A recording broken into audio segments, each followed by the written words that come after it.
川本正宗さん、当時11歳。学童疎開先の二見郡上杉村で開墾作業中、広島方面に白い雲を見ました。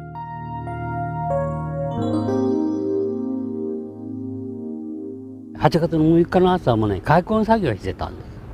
で、朝ね、仲間がね、広島の方に白い雲が湧いておる、雲の浮き方変だ、何が起こったんだということは言ったんです。音はしなかった。そして夕方6時過ぎに村の方から連絡が入って広島が全滅したっていう、お前らはもう帰れんということを言われて大騒ぎになるわけですよ。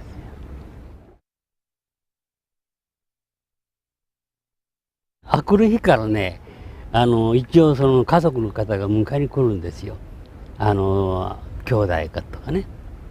でそんなの見て、うちの家族はいつ迎えに来るんかいうことをね、みんなが話し合ってて、そして3日後に姉が迎えに来てくれて、でその時に母と弟と妹が亡くなって、もう顔は分からなかったけど家の後だったから3人だろうというんで骨は拾ったということを聞いて、だけど父親とすぐ上の姉の消息わからない、一緒に探そうというんで3日後に帰った。最初の2日間はね、実は姉を探したんだけどね、わからなかったんですよ。でその後は姉と2人で駅のねビルの一部屋借りることができて、そこで姉と2人で生活が始まったんです。でそういった生活がね一月続いて、近辺の農家のおばさんたちがね炊き出しをしてくれた人、週に2回ぐらい芋貝を。ところがね500〜600人分しかないの。そして真っ黒い芋団子をね一つずつくれたんです。だけどね500〜600人分しかないんです。2000人もの子供たちがね食べる絶対量が足らないわけなんです。だからその年の12月1000人近い子が餓死してる。その死んだ子はね石を口にくわえてました。それと水だけですよね。本当にそれだけだ。石をしゃぶって水を飲んだ。でとにかくね、そんな子をね助けてくれるのが、あの時広島に入ってきた暴力団のお兄さんたち。くすみがきの道具を揃えてくれたり、屋台の手伝いをさせてくれる。そして焼け跡からね鉄くずを集めさせたりね。そして吸い殻を道に落ちている吸い殻集め、この吸い殻集めもねまた一つの仕事。それをね夜ほぐしてね、道の枯れ草と一緒に火で炙って、その乾燥させてタバコを作ることを教えてくれるんですよ。1本1円で売るんです。そうして生き延びた子はね、今度年が明けてからその暴力団同士の喧嘩が始まるんですよ。2つの組のね喧嘩が今度それに巻き込まれていくんです。姉の給料で私らは生活してたわけです。それでやはり姉の周りの友達がねいろいろ差し入れをしてくれたから、だから当時は私もそういったおかげで暴力団のお兄さんたちのね世話になることはまずなかった。だけどその時やはりその駅周辺に集まってくる子供孤児のね姿を見てるわけですよ。だからその時にその孤児になった子供たちと一緒に吸い殻集めるのを手伝ってやったり、鉄くずを集めるのを手伝ったりするのはしたんですけどね。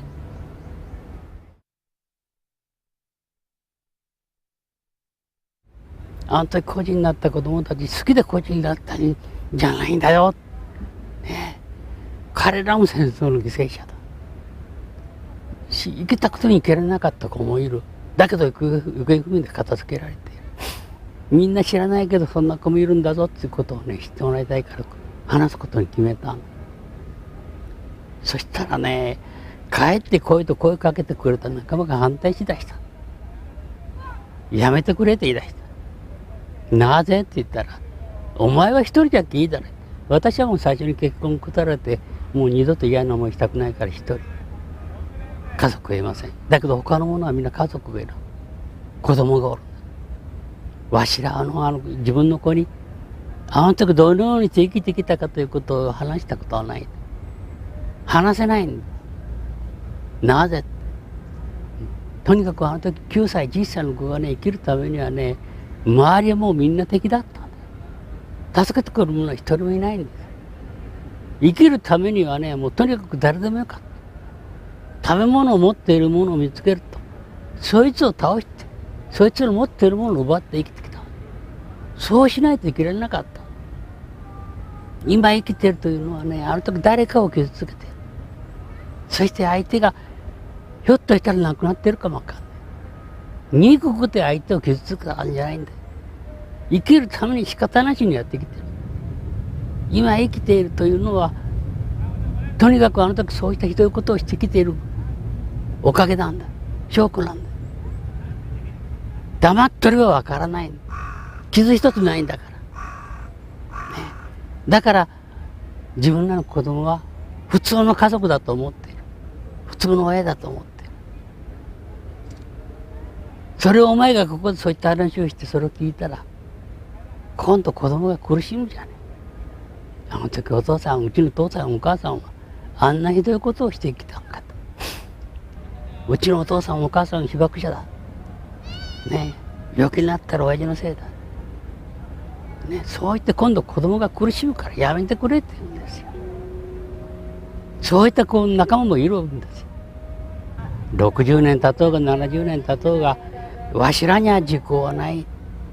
あの時目の前で死んでいく仲間をどうしてやることもできなかった。ねえ、忘れたいんですよ。忘れたいけど忘れられないんですよ。わしらが死んだ時に初めてこの苦しみから逃げることができるんだ。わしら死ぬまでこの苦しみを抱いていくんだ。ねえ、時効はない。みんなそう言うんですよ。そういった苦しみをね、これからの子供たちに味わってもらいたくないんです。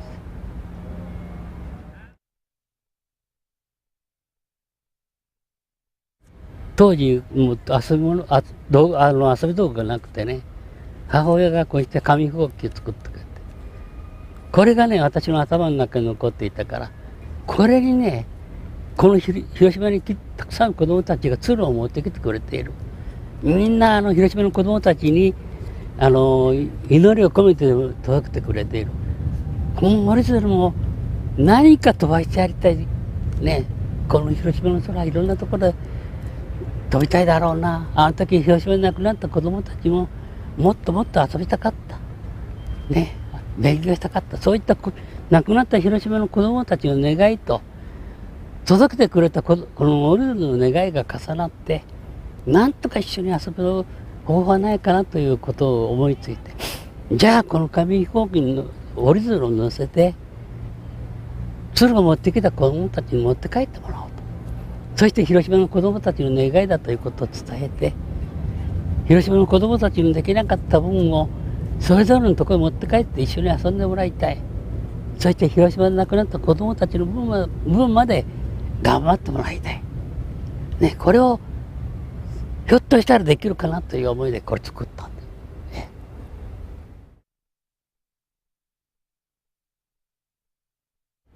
これからの子供たちにはね、今学んでいることを大事にして、そして周りに友達のことを大切にして、一人ではできないけど友達同士助け合えばできるぞということをね、やってやってもらいたいんです。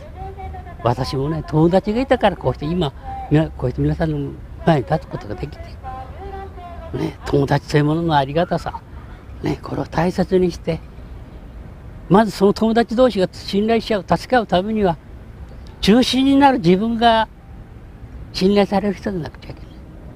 その自分をとにかくしっかり学ぶことによって作り上げていく。ね、体をしっかり食べて体を作って、そしてしっかり学んでいく。ね、そうしたことによってお互いの信頼関係を求められる体になるんだから。ね、これからの子供たちにはぜひそれをやってもらいたいということを伝えているんです。伝えていきたいんです。